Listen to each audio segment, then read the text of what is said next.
Hello guys, আজকে আমি তোমাদের তৈরি করে দেখাবো মুচমুচে ক্রিস্পি একটা মিনি মুগলাই রেসিপি। আশা করি তোমাদের সকলের অনেক ভালো লাগবে।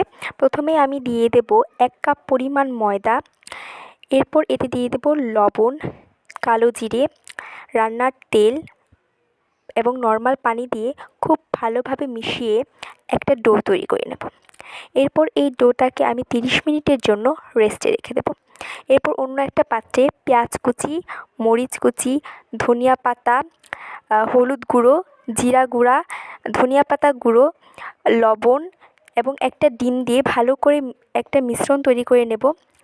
এরপর আমি এই মিশ্রণটাকে অল্প করে একটু তেলে ভেজে নেব, যাতে ডিমের যে একটা কাঁচা গন্ধ থাকে সেটা না থাকে। এটা এরকম করে নিলে কিন্তু খেতেও খুব ভালো এবং টেস্টি লাগে। এরপর আমি এই ভেজে অল্প একটু হালকা করে ভেজে আমি এটাকে তুলে নেব অন্য একটা পাত্রে, এবং আমি যেই ডোটা তৈরি করেছিলাম সেটা দিয়ে একটা ভালো একটা রুটি তৈরি করে নেব।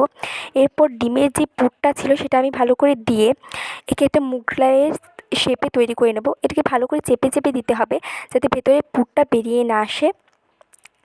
এরকম করে আমি দুটো তৈরি করেছি, আমার ডোতেই দুটো হয়েছে, তোমরা চাইলে এর থেকেও বেশি তৈরি করে নিতে পারো।